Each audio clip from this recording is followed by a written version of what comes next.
បាត់ដំបងមានស្នាមញញឹមលោកឧត្តមសេនីយ៍តូដាញ់អេងប៊ុនច័ន្ទបង្ហាញវត្តមានតាមដានសន្តិសុខយ៉ាងយកចិត្តទុកដាក់បំផុតក្នុងពិធីបុណ្យចូលឆ្នាំថ្មី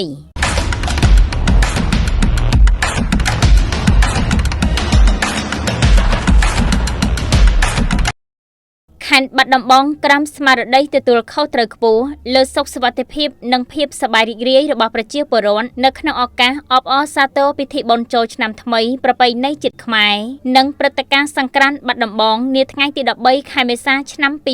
2026លោកឧត្តមសេនីយ៍តូដាញ់អេងប៊ុនច័ន្ទស្នងការនៃស្នងការដ្ឋាននគរបាលខេត្តបាត់ដំបងបានដឹកនាំបញ្ជានិងចុះត្រួតពិនិត្យតាមដានតាមគោលដៅសន្តិសុខដោយផ្ទាល់សកម្មភាពចុះជួបកម្លាំងនៅតាមគោលដៅជាក់ស្ដែងនេះបានស្ដែងឲ្យឃើញពីគុណសម្បត្តិដ៏វិសេសវិសាលនិងការយកចិត្តទុកដាក់ខ្ពស់បំផុតរបស់លោកស្នងការក្នុងនាមជាថ្នាក់ដឹកនាំដែលតែងតែនៅជាប់ជាមួយមន្ត្រីក្រមអាវ៉ាន់ក្នុងគោលបំណងសំខាន់នៃបេសកកម្មនេះគឺដើម្បីពង្រឹងកិច្ចសហការឲ្យកាន់តែជិតស្និទ្ធជាមួយអាជ្ញាធរពាក់ព័ន្ធក្នុងកិច្ចការពារសន្តិសុខសណ្ដាប់ធ្នាប់សាធារណៈនិងសុវត្ថិភាពចរាចរណ៍ធ្វើយ៉ាងណាឲ្យក្បួនដង្ហែនិងកម្មវិធីកម្សាន្តនានាប្រព្រឹត្តទៅបានយ៉ាងរលូនវត្តមានរបស់លោកឧត្តមសេនីយ៍ស្នងការនៅតាមដងផ្លូវនិងទីតាំងប្រារព្ធពិធីមិនត្រឹមតែជាការផ្ដល់កម្លាំងចិនដល់មន្ត្រីដែលកំពុងបំពេញភារកិច្ចនោះទេប៉ុន្តែថែមទាំងផ្ដល់នូវភាពកក់ក្ដៅយ៉ាងខ្លាំងដល់បងប្អូនប្រជាពលរដ្ឋក៏ដូចជាភ្ញៀវទេសចរជាតិនិងអន្តរជាតិដែលមកកម្សាន្តនៅក្នុងទឹកដីខេត្តបាត់ដំបង